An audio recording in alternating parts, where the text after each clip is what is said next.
বন্ধুরা, ইন্ডিয়ার inflation rate দিনের পর দিন বেড়েই চলেছে, যার ফলে আমাদের টাকার ভ্যালু দিনের পর দিন আরও কমতে থাকছে। ইন্ডিয়ার ইনফ্লেশন রেট প্রায় 5 থেকে 6%। মানে আজকে যদি আপনি কোনো জিনিস 10,000 টাকায় কেনেন, তাহলে এক বছর পরে সেই জিনিসটাই কিনতে গেলে আপনাকে 10,500 থেকে 10,600 টাকা দিতে হবে, কেননা আমাদের টাকার ভ্যালু তখন 5 থেকে 6% কমে যাবে। তাই এই সময়ে আপনার মাথায় নিশ্চয়ই এই একটাই প্রশ্ন আসছে যে এই ইনফ্লেশনের হাত থেকে আমরা কিভাবে বাঁচতে পারি। আমাদের দেশে বেশিরভাগ লোকেরাই এই ইনফ্লেশন সম্বন্ধে জানে না, আর যারা জানে এবং এর হাত থেকে বাঁচতে চায় তারা নিজেদের টাকাকে বিভিন্ন জায়গায় ইনভেস্ট করে। তাই ইনভেস্ট করার বিভিন্ন উপায় সম্পর্কে একটা ভিডিও আগে থেকেই এই চ্যানেলে বানানো আছে। তো এখনো অবধি আপনি যদি ওই ভিডিওটাকে না দেখে থাকেন, তাহলে আই বাটন বা ভিডিও ডেসক্রিপশনে দেওয়া লিঙ্ক থেকে গিয়ে ওই ভিডিওটাকে আগে দেখে নেবেন, তারপর এই ভিডিওটাকে দেখবেন।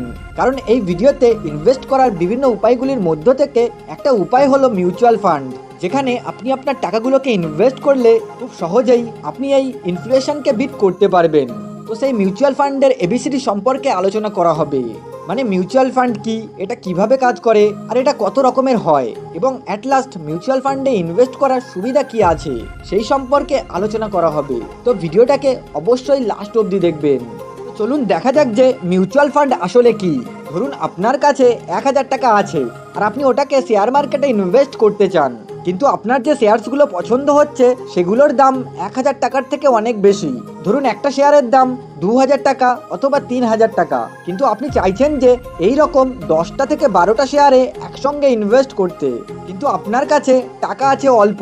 এই সমস্যার সলিউশন হিসাবে ধরুন আপনার মতো এই একই রকম 100 জন এক জায়গায় হলো, মানে যাদের প্রত্যেকের কাছে আপনার মতো 1,000 টাকা করে আছে, তারা একসঙ্গে হয়ে 1,000 করে টাকা দিয়ে এক জায়গায় 1 লাখ টাকা জড়ো করলো।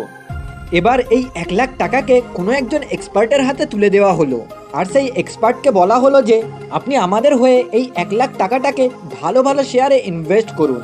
এবার এই কথা শোনার পর ওই এক্সপার্টটি 2,000-3,000 টাকা দামের ভালো ভালো 20টা থেকে 30টা শেয়ারে ওই 1 লাখ টাকাটাকে ইনভেস্ট করে দিলেন। তারপর উনি এই 1 লাখ টাকাটা 500টা ভাগে ভাগ করে দিলেন, মানে প্রত্যেকটা ভাগের দাম 200 টাকা করে হলো, এবং ওই ভাগগুলিকে আপনারা যারা ইনভেস্ট করেছিলেন তাদেরকে সমানভাবে ভাগ করে দেওয়া হলো। তো এই যে পুরো ব্যাপারটা যেটা আমি উদাহরণ দিয়ে বললাম, কিছুটা এই রকমই হলো মিউচুয়াল ফান্ড। এবার এই যে আপনার মতো 100 জন লোক যারা সবাই মিলে 1,000 টাকা করে দিয়েছিল, তাদের প্রত্যেককে বলা হয় মিউচুয়াল ফান্ড ইউনিট হোল্ডার। এবং ওই 100 জন লোক মিলে 1,000 টাকা করে দিয়ে যে 1 লাখ টাকা এক জায়গায় জড়ো করা হয়েছিল, সেটাকে বলা হয় মিউচুয়াল ফান্ড।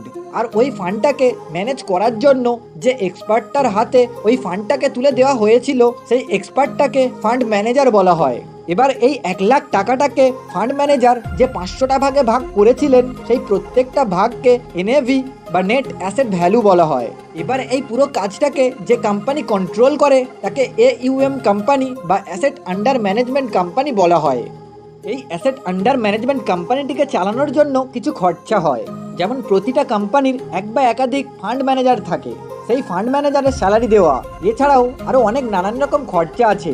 সেই খরচাগুলিকে মিট আপ করার জন্য এই অ্যাসেট ম্যানেজমেন্ট কোম্পানিগুলি নিজের প্রত্যেকটা ইউনিট হোল্ডারদের কাছ থেকে 1 থেকে 2% করে কমিশন নেয়, আর এই কমিশনকেই এক্সপেন্স রেশিও বলা হয়। ধরুন আপনি 1,000 টাকা কোনো মিউচুয়াল ফান্ডে ইনভেস্ট করার জন্য দিয়েছেন, যদি ওই মিউচুয়াল ফান্ডের এক্সপেন্স রেশিও 1% হয়, তাহলে প্রথমে ওই মিউচুয়াল ফান্ডটি নিজের এক্সপেন্স রেশিওকে কেটে নেবে, মানে আগে 10 টাকা কেটে নেবে, তারপর বাদবাকি 990 টাকাকে ইনভেস্ট করবে। কোনো মিউচুয়াল ফান্ডে ইনভেস্ট করার আগে ওর এক্সপেন্স রেশিওকে চেক করে নেবেন, কারণ এই এক্সপেন্স রেশিও লং টার্মে আপনার কত বড় ক্ষতি করতে পারে আপনি ভেবেও উঠতে পারবেন না। তাই আপনি যদি জানতে চান যে এই এক্সপেন্স রেশিও আপনার কত বড় ক্ষতি করতে পারে, তাহলে এই ভিডিওটার নিচে কমেন্ট করুন এক্সপেন্স রেশিওর ফুল ভিডিও চাই বলে। আর যদি একটাও কমেন্ট আসে, তাহলে আমি অবশ্যই এক্সপেন্স রেশিওর ওপরে ফুল ডিটেলসে একটা ভিডিও বানাবো। তো এতক্ষণ আপনি জানলেন যে মিউচুয়াল ফান্ড আসলে কি আর এটি কিভাবে কাজ করে। তো এবার দেখে নেওয়া যাক যে মিউচুয়াল ফান্ড কত ধরনের হয়। মিউচুয়াল ফান্ড মেনলি 2 ধরনের হয়। Number 1 assets base mutual funds, number 2 structure base mutual funds. Asset base mutual fund 3 রকমের হয়, যেগুলি হলো ইকুইটি মিউচুয়াল ফান্ডস, ডেব্ট mutual funds and hybrid mutual funds. যদি আপনি আপনার টাকাগুলোকে ইকুইটি মিউচুয়াল ফান্ডে ইনভেস্ট করেন, তাহলে এখানে এই কোম্পানিগুলি আপনার টাকাগুলোকে স্টকসে ইনভেস্ট করে। আর যেহেতু স্টকসে ইনভেস্ট করা হয় তাই এখানে একটু বেশি রিস্ক থাকে, কিন্তু সব থেকে বেশি রিটার্নও এই ইকুইটি মিউচুয়াল ফান্ড থেকেই পাওয়া যায়। আর যদি আপনি আপনার টাকাগুলোকে ডেব্ট মিউচুয়াল ফান্ডে ইনভেস্ট করেন তাহলে এখানে এই কোম্পানিগুলি আপনার টাকাগুলোকে government bond, government securities, corporate bond এইসব জায়গাতে ইনভেস্ট করে।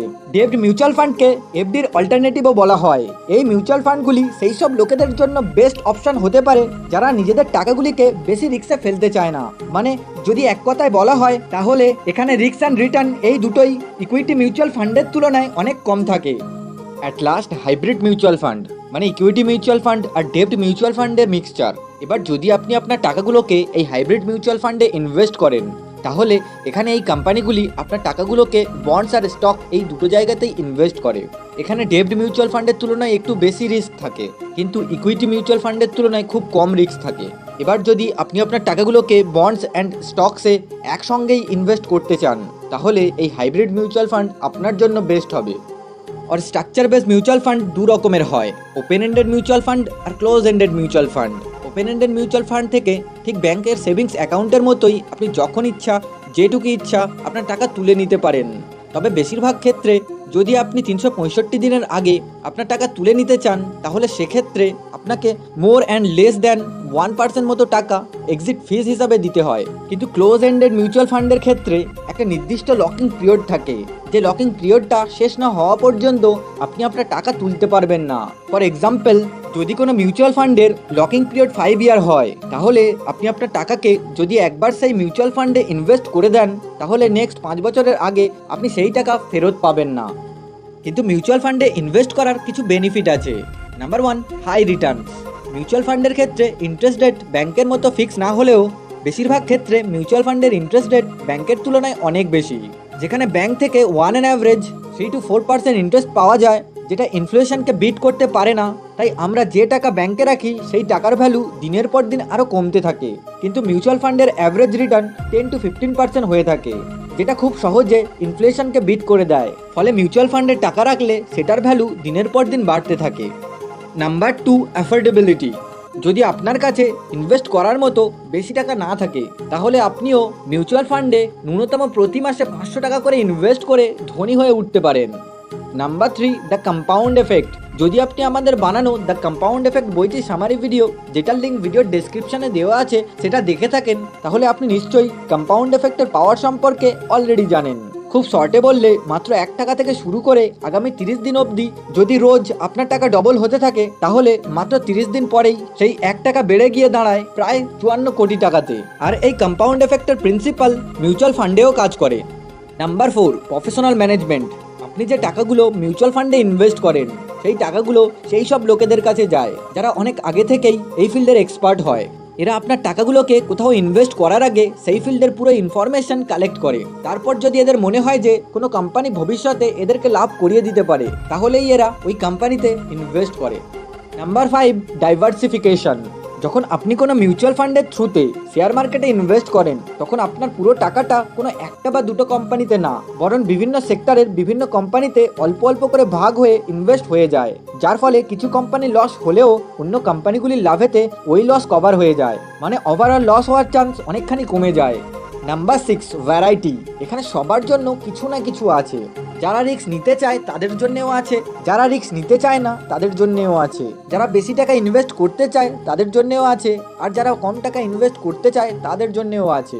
আপনার যেমন ইচ্ছা তেমনভাবে আপনি এখানে ইনভেস্ট করতে পারেন। দেখুন, আপনার টাকা আপনার জন্য খুবই মূল্যবান একটা জিনিস, তাই নিজের টাকাকে কোনো জায়গায় ইনভেস্ট করার আগে সেই ফিল্ডের সম্বন্ধে ভালোভাবে নলেজ নিন, তারপর সেখানে ইনভেস্ট করুন। কারণ ইনভেস্টিংয়ের জাদুঘর ওয়ারেন বাফেট বলেন, কোনো ফিল্ডের নলেজ না থাকলে সেই ফিল্ডে ইনভেস্ট করা গ্যাম্বলিং করা বা জুয়া খেলার সমান হয়। সবশেষে যদি ভিডিওটা একটু ইনফরমেটিভ হয়ে থাকে তাহলে ভিডিওটাকে আপনার বন্ধু বান্ধব আত্মীয় স্বজনের সঙ্গে শেয়ার করে তাদের কাছে এই ভ্যালুয়েবল ইনফরমেশনটুকু পাঠিয়ে দিন। আর এই রকম নলেজেবল ভিডিও সবার প্রথমে দেখার জন্য এই চ্যানেলটাকে সাবস্ক্রাইব করুন।